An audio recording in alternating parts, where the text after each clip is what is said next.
What is up, people? The internet, it is me, Real American, back in with a new video. And today, it is time that we discuss the state of Georgia and why did a state that Bush won by 16 in the year 2004 become a Biden state in 2020. Outside of the word, something has shifted in the state of Georgia. You don't go from a Bush 16 state to a Biden state just in 16 years. Something's had to change to cause this, and there has been significant changes to Georgia.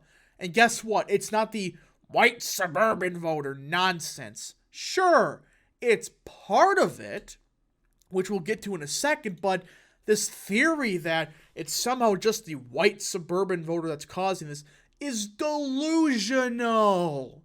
Now, before we continue with today's video, I hope you enjoy these type of videos. If you do, smash the like button down below, subscribe, share with your friends, hit that little bell, follow the Twitter account in the description down below. Guys, go follow Real American Politics on Twitter. It's a phenomenal Twitter account to follow. We gotta get those followers numbers up big time. And of course, I hope you follow the Rumble page down below and join the channel today. Guys, just for $3 a month, you can join Real American, which is a phenomenal deal as it helps support the daily content we all know and love. You love the daily content? Well, this is the best way to support it. So I hope and recommend you join the channel today. Alright, everybody, let's get into it. So, the state of Georgia used to be a fairly Republican state. From 2000 to 2012, it was won by Republicans by, fairly large margins. But something's been happening in the state of Georgia really since 2008, but the real signs were 2012. I mean, you look at 2016. Trump did win the state by around 4.5, or not even that, 5 points.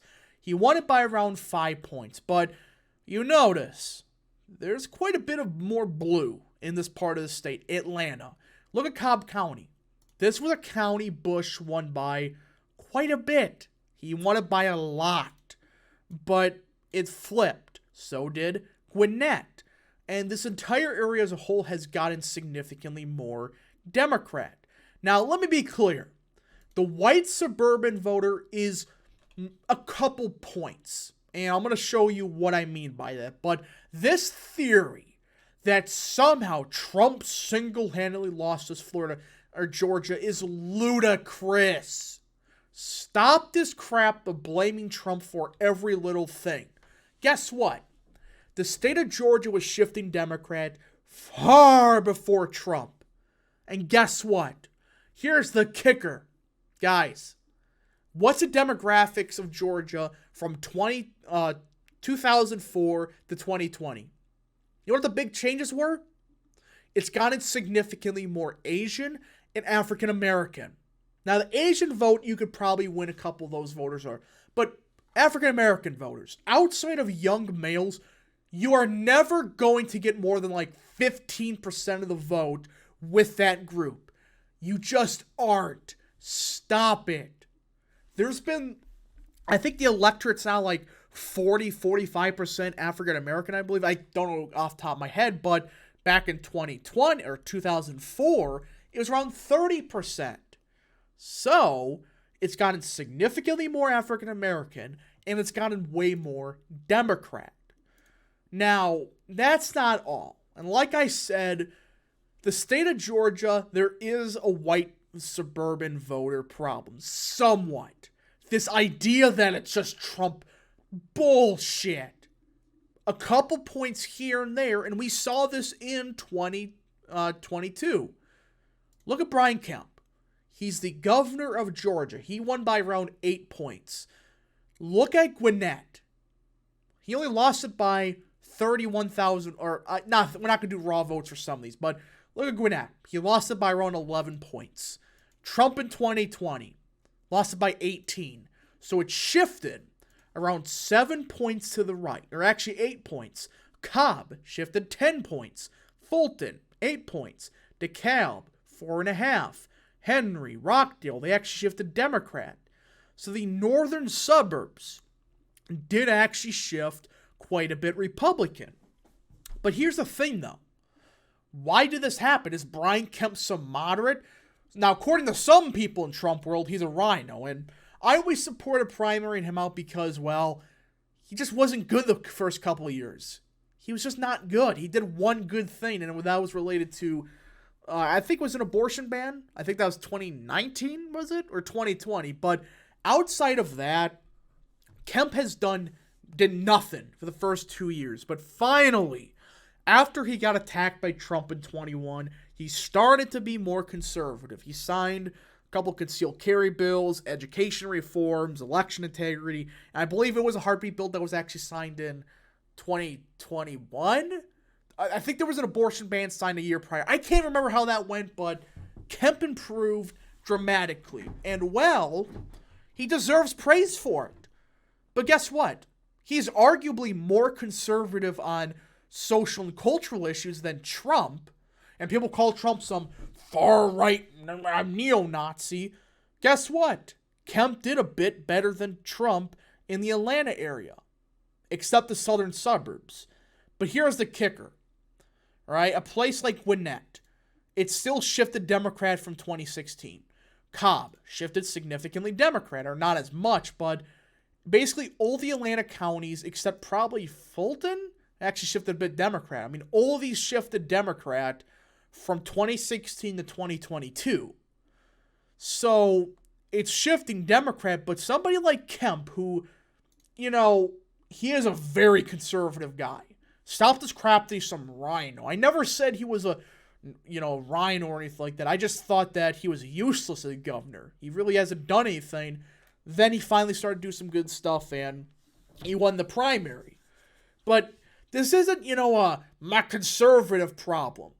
If abortion was a main kicker, why did Kemp do so good in Gwinnett? Why did he do so good in Cobb? Why did he do so good in Newton? Why? Actually, I should say DeKalb, Fulton, and Cobb. Why did he do good there?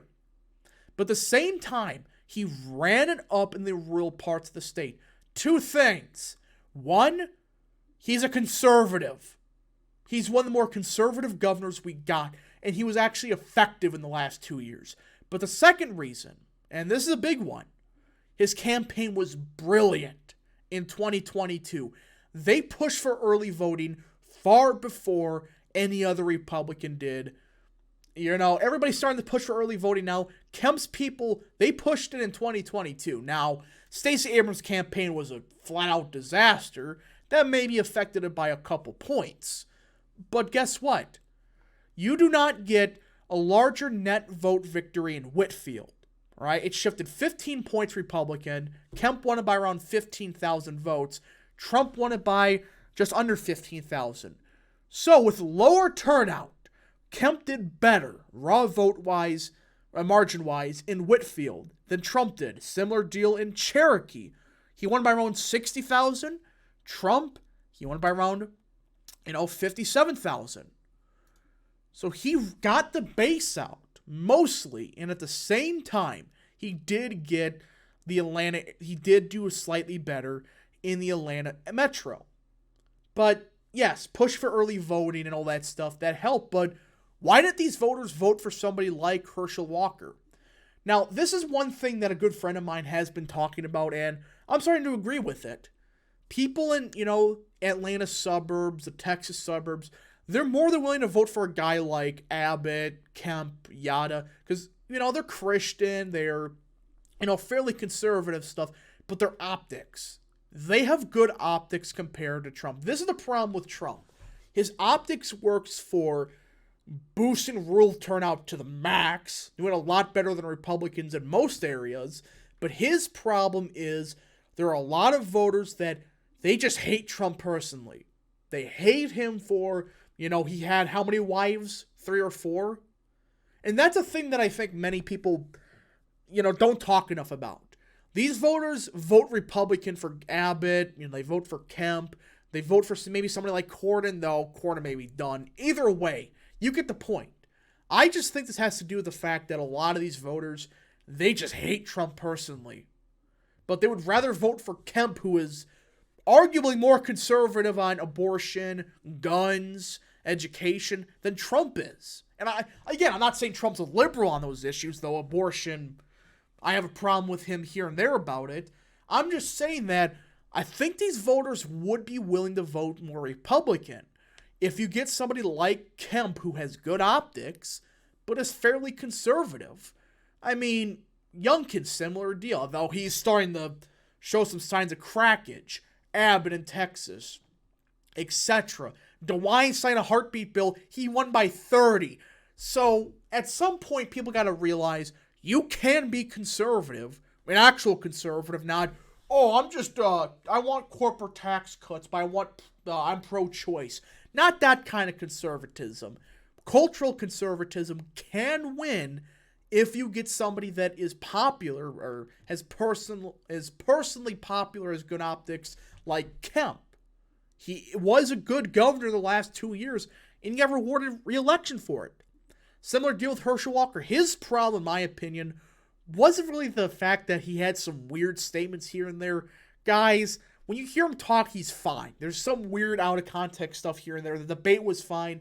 I think what hurt him was his son being a dumbass a week before the election, calling him a child abuser and, all this stuff, even though he supported the campaign for a year and a half prior. But I think the personal stuff does hurt Republicans just a bit. But it doesn't cause a 30-point shift like some people think. It causes, 6-7 point improvement over Trump in the Atlanta area. Similar thing we saw in Abbott in Texas. He did around 6-7 points better in the Houston suburbs, the Dallas suburbs. Actually did a bit worse than Trump in some Austin parts. But enough of that. He was able to get the Trump base out in northern Georgia, which Herschel Walker also did pretty good in the rural areas. His problem is he cratered in the Atlanta area. If he would have did Trump 2018 or Trump 2020 margins in Atlanta, he would have won the first round. Kemp, he got the base out, and he also did damn good in the Atlanta area. And that's why we need more Republicans like Kemp. I'm not saying on economics, but culturally, somebody that has good optics like Kemp can be an effective candidate. And I think there are candidates that have good optics, just their campaign needs to be fine-tuned a little bit. So that's why Kemp did so good, and he actually gave a pathway for Republicans in Georgia. I think I actually have more confidence in Georgia than I do about Arizona in 2024. Because with Georgia, you have a pathway now. There is mathematical proof to say you can do worse than 2016, far worse than 2016 in the Atlanta area, but you can still run it up in the rural parts of the state. Just, you need to find a way to fix the optics stuff, which I think that's starting to kind of fade away with Trump. I think less and less people are starting to care about his personal stuff because it's just becoming it's a 24/7 story, and it's like people are getting kind of sick of it, and I don't know how much more it's going to swing left in Atlanta, but I think actually Trump does a bit better in the Atlanta area than he did in 2020. I just think that Republicans are finally starting to get, finally get some ground back in the Atlanta area. So hopefully Republicans find a way to do the Kemp strategy, run up in the rurals, just you don't have to win the suburbs of Atlanta, just don't get killed in them. Anyways, folks, thank you so much for watching. If you did enjoy this video, smash the like button down below, subscribe, share with your friends, hit that little bell, follow the Twitter account in the description down below, and of course, join the channel today. Thank you so much. Godspeed to all of you.